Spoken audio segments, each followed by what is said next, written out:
Yo, pedalers, my bad. I'm back with another one. We at Ivinson Avenue and 3rd Street. What we working with here. It's another short one. I could give it a high five, you know what I'm saying? I'm gonna do that, you know what I'm talking about? But what you gonna notice here, since it's downtown, no buttons for pedestrians. It's just always gonna be like that. I wonder if they had a hole here but covered that up. I'd say this was made the same time as the one down the street.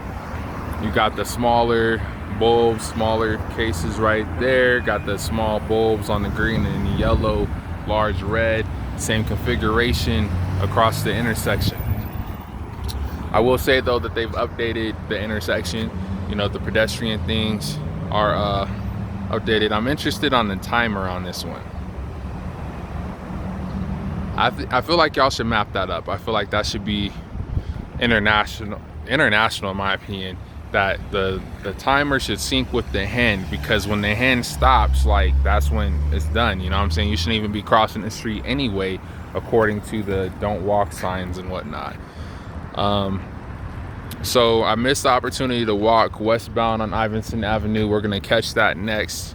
What we're gonna do here, I want to see how this is in conjunction. All right, so you see how this is turning red over here?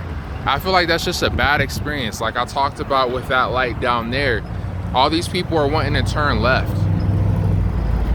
So like, I know it's a small town, y'all, but y'all gotta do a little bit more with that arrow. I say like at least 10 seconds. Again, the cycle's good enough, but at least 10 seconds. But what I'm worried about right now with this intersection is it's green right now, but what's gonna end up happening is it's gonna turn red, you know what I'm saying, when this is green. So that was about 7 seconds on that. I'm mixing intersections, I apologize, but it is very important to, you know, because yeah, this car is in an intersection because it's backed up from people trying to turn there. So I mean, you see how like one intersection depends on the other one, like I said. So this one should definitely, this traffic light here, that traffic light down there, it should be in line with this traffic light. Whatever this one does is what the rest in the city, like the rest in this like little square we have here, that's what it should depend on. Because if not, you end up having this backup you don't need to have, and you don't need to spend a lot of money to change that. Seriously. So now that we're off that, what we're gonna do is wait for this to turn red again. We're gonna go ahead and walk across the street. We got like 10 seconds on this way. Standard is better than 8 seconds. I'm gonna try to walk across it to make sure of that. You know, for alignment, you got 2 lanes going north and south. So I mean, it is what it is on that. I like how the pedestrian walk sign starts a little bit before the traffic light turns green.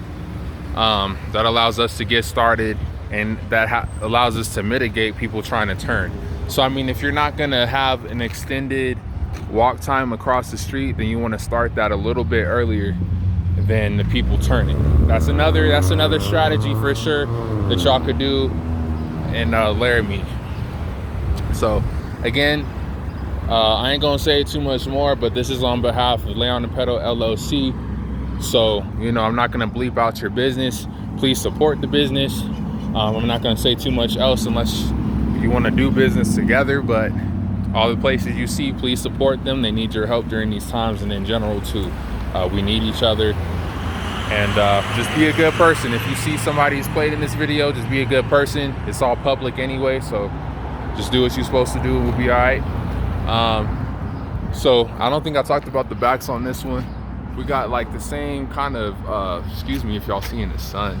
We got the same trapezoid backs on that, but I like how it kind of goes straight, then it goes slanted again, kind of goes up, then slanted, and the same thing in the other direction there. For this one, oh, this is kind of reminds me of Denver. You got the kind of like kind of circly. I don't know if you can see that, but it's like the dot coming out at the back, but they're kind of ridgy backs. I wish I had my other camera. It'd be easier to show you something like that. But you know, it's pretty cool. again, it's a small town, so y'all don't need to really do too much. I would just say like programming is the name of the game no matter where we're at. Like it doesn't matter if we're in Wyoming, Colorado, California, but your programming has to be silent. That's how you, or not silent, solid. That's how you avoid traffic jams. You know, sometimes you can avoid it, but there's a lot you can do. You can't just stick a traffic light at an intersection and just expect it to be good to go. So we're gonna walk across the street again. Again, alignments, I mean, it is what it is. I like how they use what they had. You don't really need to do too much more. And yeah, that's all she wrote on this one. What we gonna do, we gonna head north. We're gonna hit that. And then there's a few more of these small traffic lights we're gonna hit. And that'll be it for this area. We're still gonna travel, but all right, I'll see you out this next one.